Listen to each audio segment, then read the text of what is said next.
So we are in kind of our Easter season of things, and so we're starting to look at how ministries are expressed, and we really haven't had a chance to come and share with the congregation what sort of some of the themes that emerged from our Rooted in Christ gatherings were. I'm happy to see some vestry people here today. We've been talking about it, so they can feel free to jump in. But first, I just wanted to kind of give you guys an update about sort of the themes that emerged. I don't expect any of them will be hugely surprising, but they give us some direction and energy as we think of things coming forward. And I'm realizing that the sun is going to be reflecting on the floor right in my eyes. So if I'm squinting, it's not you. You all look beautiful. So anyway, so just to remind you how this all started, at the beginning of the program year, we had 10 Rooted in Christ gatherings in various settings. Some were in people's homes. A few of them were here at St. Mark's. We had one at the Bishop Jones Center. Anyway, the idea was to get just sort of a read on how people think things are going and what they're hoping for in the future. It's all connected with our 2-year theme, which is Rooted in Christ, Living Generously, which hopefully we've done about a year of that, so that's not a big surprise. But we've done a number of these gatherings during the time of my leadership. So we did it when I first got here. We've done it a couple more times, and it just felt like, particularly post-pandemic and as we continue to move into the future, it was time to do that. I've talked ad nauseum about the challenges of adaptive leadership in the church right now, but basically we all know the church, frankly, the world is changing, but we're particularly concerned here about how the church might be changing. And so when you think about changes now, rather than imagining some giant 10-year strategic plan, we don't kind of think that's the best way to operate right now. We think instead we need to start experimenting in kind of smaller ways to see what's going to really take hold and allow us to move forward. But underneath all of that is the premise that we have a core DNA here at St. Mark's. We have something that makes us uniquely us, and we don't want to get rid of any of the things that looks like, because otherwise we wouldn't be us afterwards. So the way you get at that is by asking kind of strategic questions.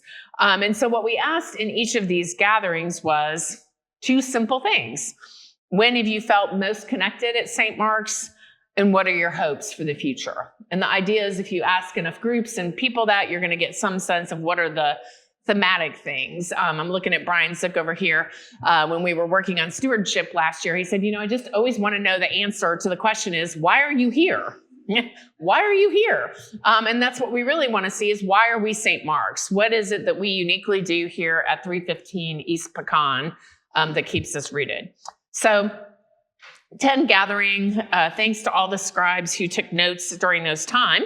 And so we've got several big areas that made people feel connected. So I just wanted to go through some of this with you. Again, I don't think any of them are shocking. The first is our worship. Right? Well, that's kind of a relief, right? Since we're a church. But the themes that kind of emerged as we met across these gatherings was worship, that our liturgy is something people come to rely on. Our music, of course, our choir, preaching, the whole rhythm of the church year is something that kind of makes us uniquely us, which is a gift because obviously we're going to keep doing that as a church. So that is not something we can give up. But there were also specific mentions of special services that we might have that are seasonal, ordinations. You may recall we hosted Meredith's ordination. And then, of course, the return for all of us to come back into worship after COVID. So the idea was these were things that deeply connected to us. And so the discussion questions that the vestry has been looking at around those is, what is it about our worship that reliably forms and connects us? And then how do we protect and strengthen those as we adapt and change? So I'm going to romp you through all these kind of summaries, and then we're going to have a chance to have some table discussion at the end. But feel free to interrupt if you've got questions. Okay, another finding was that small groups are the engines of our belonging. Again, this is not surprising to me. It's very true in a lot of larger churches that the main way people find connection has to be outside of Sunday morning, because there's just not time during worship to really connect in such a deep way. So things that were specifically mentioned were the Education for Ministry group, Sacred Ground, our weekly Bible studies, dinners for 8, frankly, serving on the vestry, being on a guild, the choir. Any sort of affinity group that you are part of is probably a place where you're finding deep connection with people. And what's important about that is that's what allows people to be known. So then hopefully when you see them on a Sunday morning, you've got a name and a face to put together. But it's also a place where you can be vulnerable, right? So if you're having a hard time, you can ask for care. For example, I know on the Wednesday night Bible study, we start always by going around the room and saying our names, but also what is a joy or a concern we have from the past week or a prayer request going into the next week. We actually started doing that during COVID on Zoom, but we've continued it since we've gathered back. And it's a way that we've really gotten to know each other much differently than if we were just going in there to start reading the book of Exodus. So that's been an important thing. And so it's also a time where we're formed, usually in small groups. You being here, I would consider your tables small groups. You're kind of taking serious your formation. And part of it is it gives you a chance to be known over time, right? It's not a one-off thing. So the questions the vestry was looking at is, what are the conditions that make these groups effective? And how do we lower barriers and empower more people to start or lead small groups? So what are the places where there might be more room for growth in that, and how do we strategically think about that as a vestry? Radical hospitality and inclusion. This is something that the Episcopal Church is known for, but I certainly think we do it well here at St. Mark's. And a lot of people have named that their first visit was a moment of connection. I will say this is slightly unusual in a larger church, just because we're also kind of known as the frozen chosen, right, in the wider world. And so churches are not always friendly. But I've had a sense for really ever since I came to St. Mark's, the fact that San Antonio was a frontier town at one point, I think has very much influenced our DNA, which is while many people have been born here, raised here, lived their whole lives here, they're very much used to people coming in and they know how to welcome. Obviously, our huge military presence in the city is another place where we see that. And so despite lots of people who've been here a long time, there isn't that kind of closed sense of things that often happens. The fact that we're inclusive, that we affirm LGBTQ folks, that we care about interfaith dialogue wasn't abstract, which I thought was important. So people aren't just saying, oh, it would be nice if we were friendly. They had specific examples of times where that had helped them to make connections. And so, again, the questions the vestry's been looking at is, how do people continue to experience our hospitality and not just hear about it? And so this is where having somebody like Laura, I'm going to call her out here, in a new role, is to, again, systematize our welcome. Again, our people are generally friendly, but to have a more systematized approach to how we welcome newcomers, how we get them connected to those small groups, is going to be an ongoing thing about it. So we want to make sure that people don't just experience us as being welcoming, but they actually also have direct avenues to know how to get more connected here. I will say, though, it's also important in a large church to leave people alone that want to be left alone. Sometimes people come to a larger church because they just want to be worshiping and they don't really want to be asked, to run the stewardship campaign their first year here. Churches have to be very careful about that. You don't want new people to look like, oh, good, we've got fresh meat. Let's get you burned out. So it's really a discernment process to engage with people and find out what their real needs and interests are, and then kind of go from there. And then, a gap that we want to look at is, are we putting limits on belonging? Are there things that only insiders know? The diocese is sort of notorious for this on some ways because everybody's been here forever. The first time I went to the Mustang Island Conference Center for a new clergy gathering, no one gave me an address to the conference center. And it has a much better sign now than it used to, but I'll never forget, I had plugged it into my GPS and I passed the national park that's like the Mustang Island Park, and it said, "You have arrived."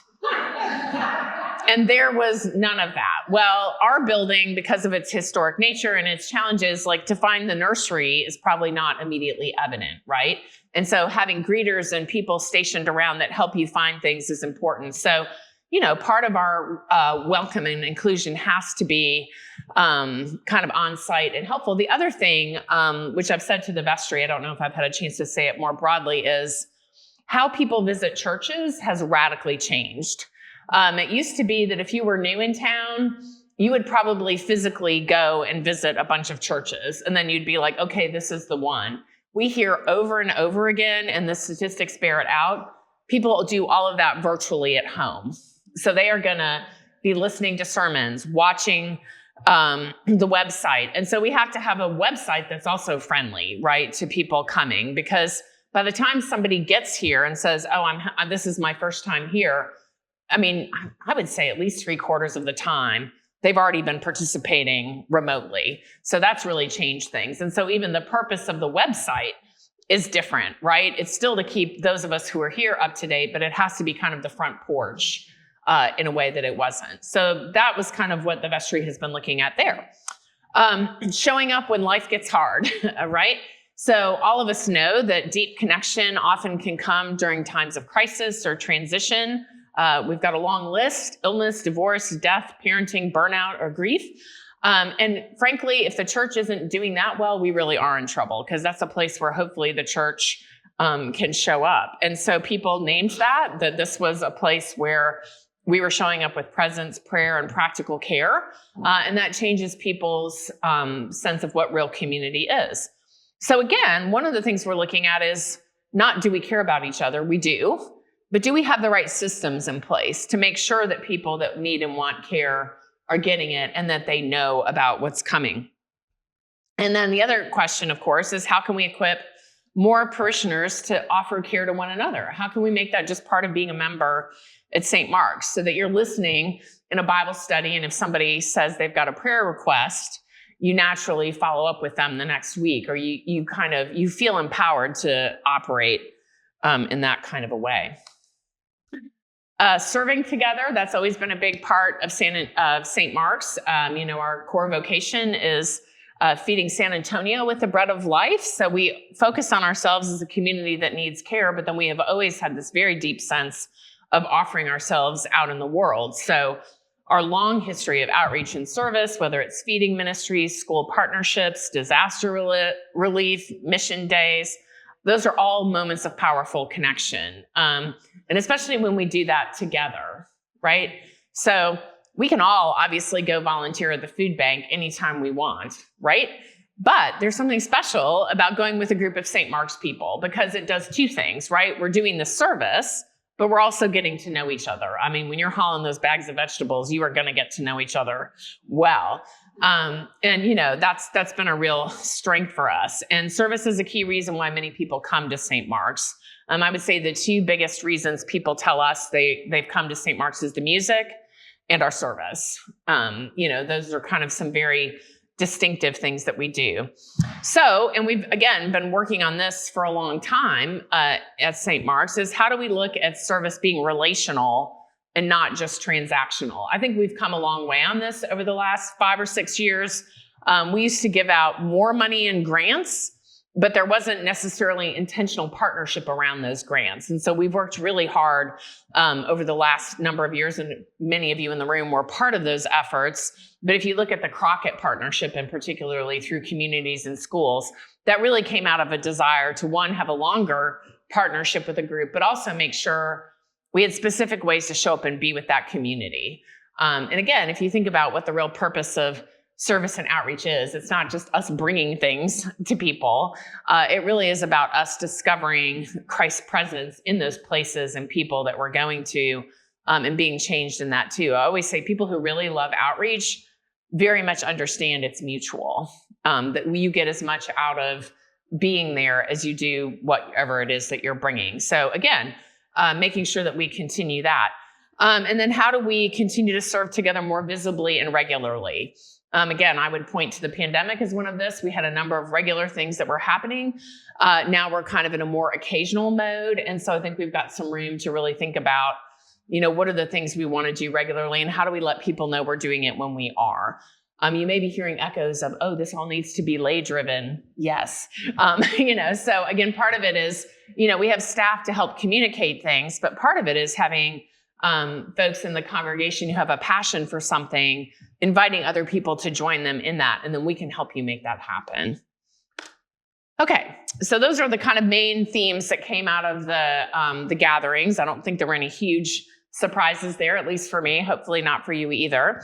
So then when we started talking about hopes for the future, we're looking at building on our current strengths and places of connection and maybe either going deeper or expanding them. So that whole idea of caring for people in the vulnerable places, there's a real kind of longing for people to have deeper relationships.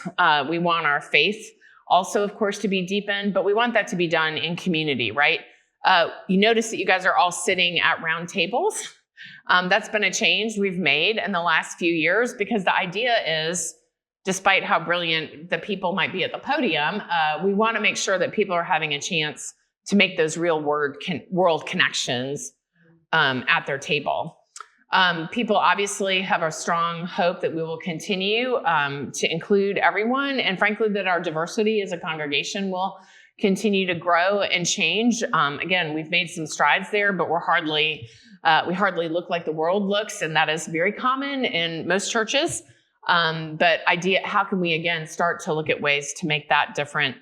And that people want to be engaged in the community and the world. The way I think about this is just our faith needs to matter.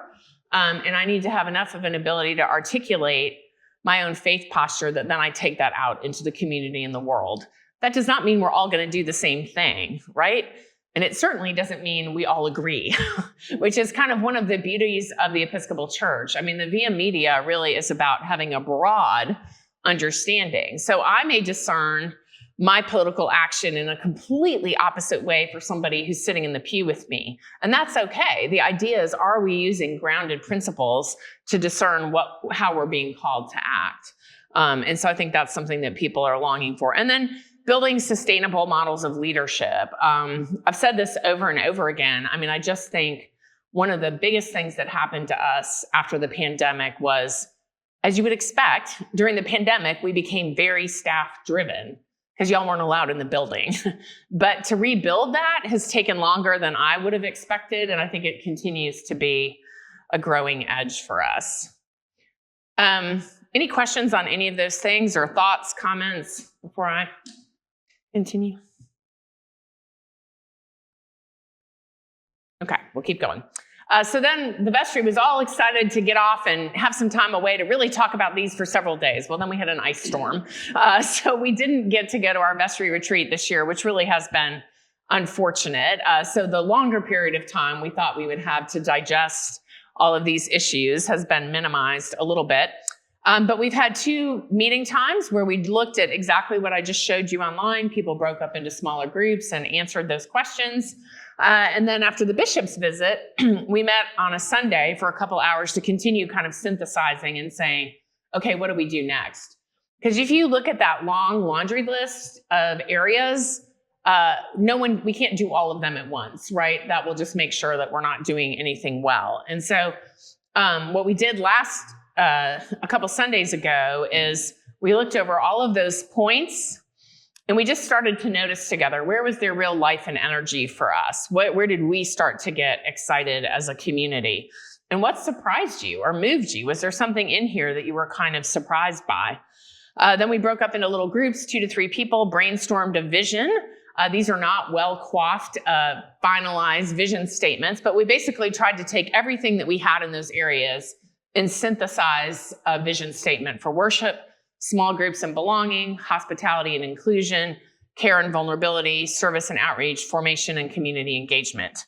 Obviously, that would still be too much for the vestry to figure out what they're going to do in all those areas. And so at our last vestry meeting, I asked for volunteers that had particular passion. So the 2 areas that we know the vestry is going to be working on over the summer and into the fall is kind of small groups. What is the vision for small groups long-term here at St. Mark's? And then also, what is our vision for care in vulnerable times? The good thing is, God willing, we will have a new clergy person joining us at some point. I will say, I feel like I need to tell everybody the clergy shortage is real. We've had some wonderful conversations with people, but we've yet to identify a candidate. And so we're kind of beginning again on that. But sometimes people think, oh, St. Mark's is a great place to work. And it is. And there's a clergy shortage. And so really trying to find the right person for that role is taking longer, I think, than Ann and I would prefer. But I will say the one thing I'm not going to do is hire the wrong person. So if it means we have to wait a little bit longer to get the right clergy person for St. Mark's, we'll do that. But don't think we're not working on it. I just can't put out a bulletin every time I interview somebody. So I have interviewed 4 or 5 candidates, none of whom have kind of shown up as the right person. So we'll continue to do that through the summer. But I did want to let you know we are working on it. We just haven't found that person yet. But that person's responsibilities are going to be in adult formation, pastoral care, and outreach. So particularly the pastoral care thing, again, I think we do a wonderful job of caring for one another, especially in the acute times. Like if somebody's in the hospital and they want to visit, they get a visit. But what are the kind of deeper systems we might want to develop that would invite more people into that? And Ann has already started some of that work with a ministry for cards and checking in with people. And so all that is still kind of happening. But again, once we get a new clergy person, hopefully they'll have fresh eyes to put on all of this as well. So those 2 little subcommittees are going to meet, I think, is it later this week? Yeah, tomorrow. Oh, they're meeting tomorrow. Okay, they're meeting tomorrow. And so we'll continue to update you as you go. But there's nothing worse than having those kind of small group gatherings and then pretending they never happened. So I wanted to make sure we could kind of report back to the congregation in a fuller way now, and then we'll continue to update as these things become a little more crystallized. So now it's time for you to do some work, and we may even have a vestry person at most tables or a staff person at most tables. So didn't that work out well? So I would love for you to just take 15 minutes and talk about amongst yourselves about what really struck you, what excites you. Do you have particular hopes that come up after you hear these themes? And again, what would you want to make sure the vestry hears as they continue their work? And so if y'all will take 15 minutes to do that, then we'll come back and have kind of a reporting out just to make sure that we're all doing that. Does that make sense? Okay, thanks. Okay, everybody, good morning. Come on back if we can.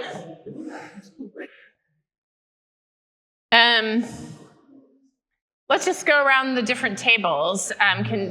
Brian is kindly going to the microphone. What table would like to report out first? Or we will come to you and force you to speak.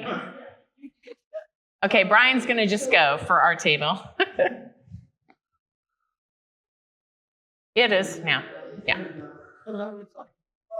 So, a couple things that struck our team. One is the list of things.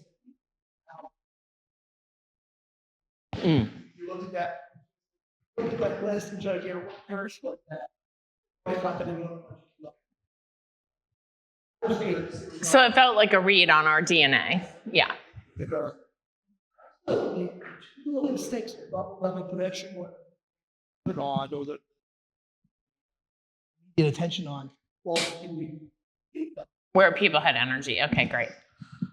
Yeah. Ooh, a little bit better. I told you it wasn't a happy mic. And we talked a little bit about how to get lay people interested in the things we need to do. I mean, this needs to be lay driven, and somehow making sure we can get this out to people and say, what are these things here would you like to be involved in? And maybe some leadership will come from that. Right. I don't know how. Okay. Yeah. Over. Excellent. How about just go to this next table here? Somebody take the mic. All right, Barbara, thank you. We spent the whole time recruiting Shelley and Travis. So they're already here. We don't need to recruit and the them. basic news was contact Ann. So that's all I have to say. So I wrote down a few notes of things that we were talking about here. Travis said the process is the product. So we need to communicate and retell the story over and over again. So one of the things you mentioned was you kind of forgot about our Rooted in Christ gatherings, and it was good to like hear that we had gotten together and that we did that. The other thing is deliberate communication, and yeah, that's all I have to say. Okay. Great. Come to this table. Yay, Nora. Thank you. The first thing we talked about was we want y'all to take your time finding Yeah. it.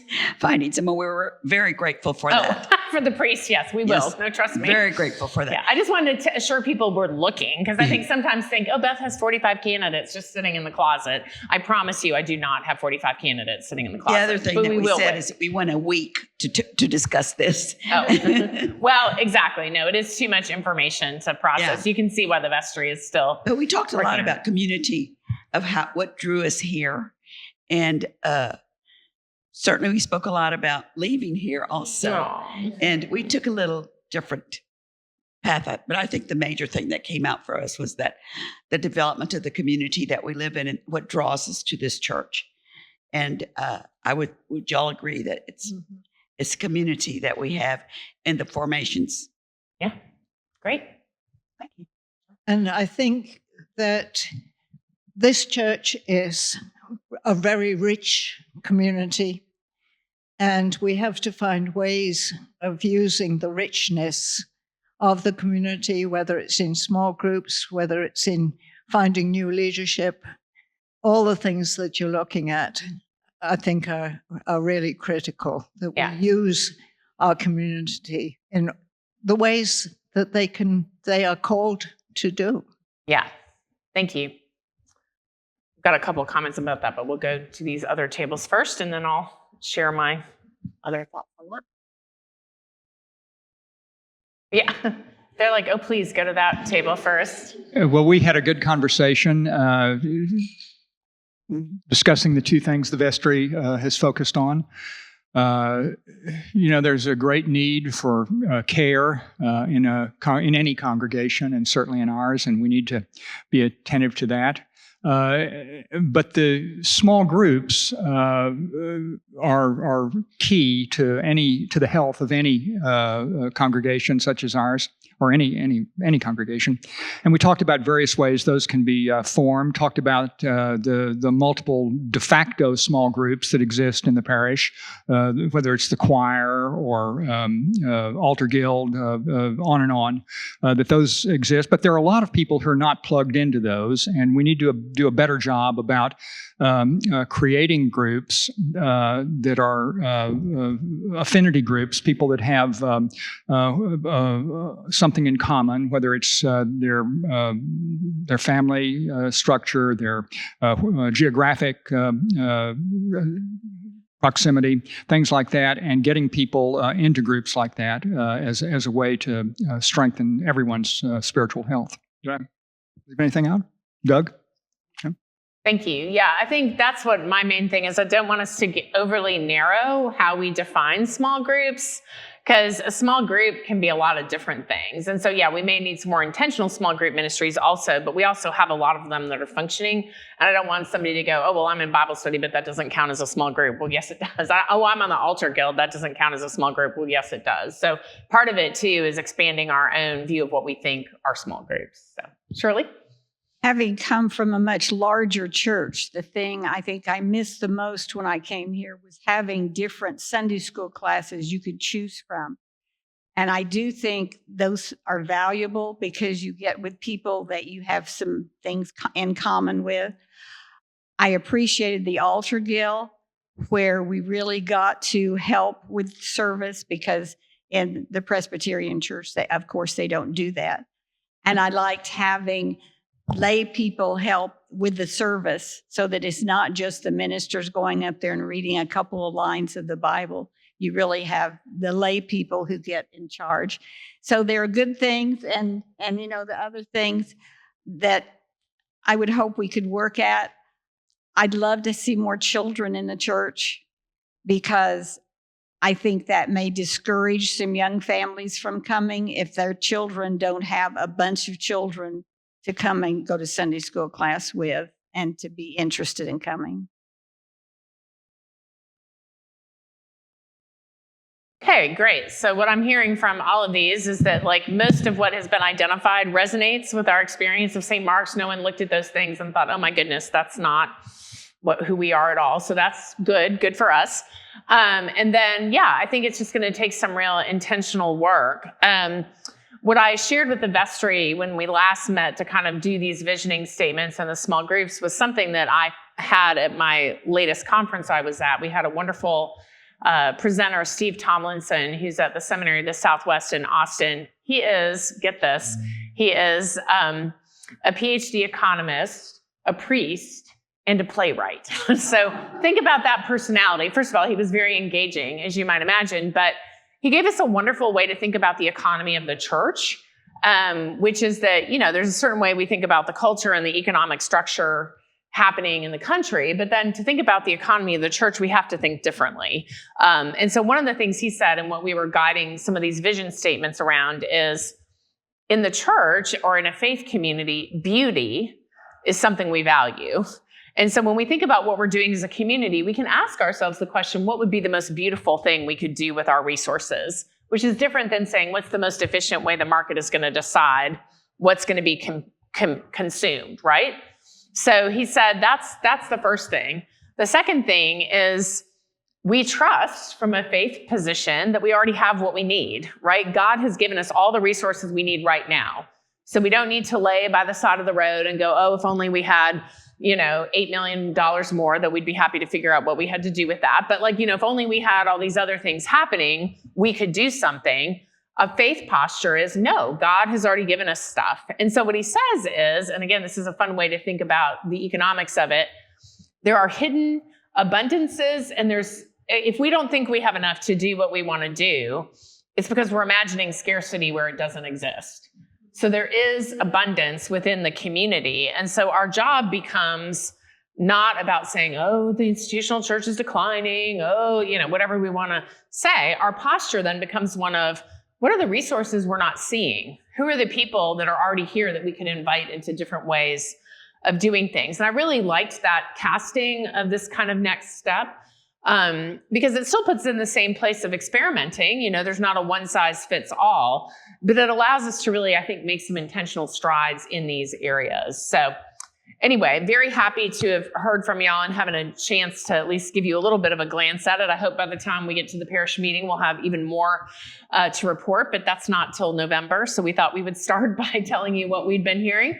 If you're interested in small groups or care in vulnerable times, feel free to let me or Ann or Laura know, because we'll be able to connect you with the vestries, the people on the vestry that are working on that. We're going to let them do some kind of preliminary work around strategizing, but obviously it's not going to be 2 or 3 people from the vestry driving this. It's going to be them articulating something that we will then be inviting folks to join us in. So if you care about those particular categories, especially, let me or Ann or Laura know, and excited to continue the work. So thank you all. Have a great day.